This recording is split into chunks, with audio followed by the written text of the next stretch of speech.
So, if you've been in the scene for the past week or so, you've probably noticed that a lot of different hosts have been going ahead and implementing PsFree. So, here is one that is by idlesauce. There was just another ESP device that was also updated for PsFree. Obviously, we've got Echo Stretch, which has his ES7 in one site, which has also been updated to PsFree. We've heard Chameleon talking about PsFree as well. And then even one of my favorite hosts, which is Stooged, also just updated to include PsFree. So if you're wondering why are all these hosts updating to PsFree, and that's what I want to talk about here today. So let's just go ahead and jump straight into it. So I think first we should go ahead and rewind just a little bit.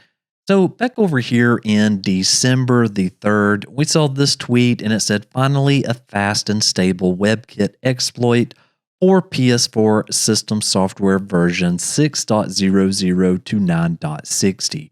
Now, they give credit to the people that discovered the vulnerability and for writing this PsFree exploit to be able to show it working on a PS4 9.00.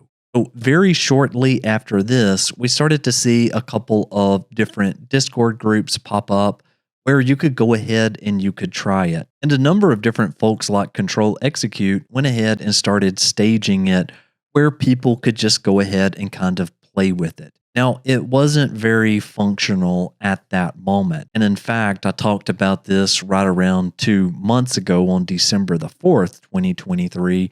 And really what I stated in that video was that since this is a more stable WebKit exploit, that all of our hosts would be able to be updated to that once the bugs and some of the other problems were kind of ironed out. Well, the good news is that today, those bugs have been completely ironed out. It has been fully implemented for the PlayStation 4 and for the PlayStation 5. So the nice thing about this is that for you as the end user, you don't have to do absolutely anything in order to benefit from this because it's already been implemented.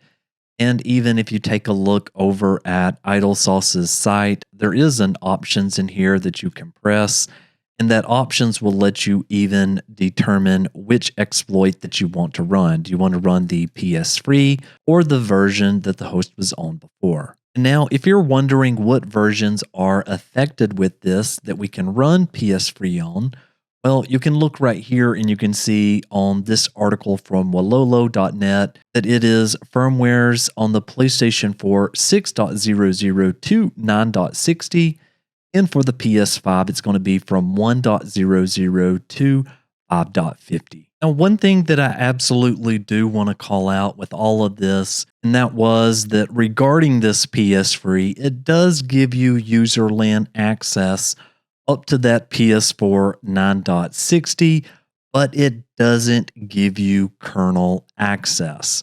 So what that means is that if you do have a PS4 greater than version 9.00 to 9.60, say you've got one that's at 9.03, you still won't be able to do things such as playing backups with this version of PsFree.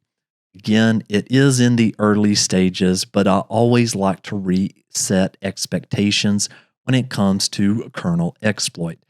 That is not what this is. This is another WebKit exploit, and that for a vast majority of you, this is just going to make that jailbreaking process even easier because it is more stable than what we had before. Well, anyway, I hope this video helped make sense out of this a little bit. Thank you so very much for watching, and I'll see you on the next one. Michael, out.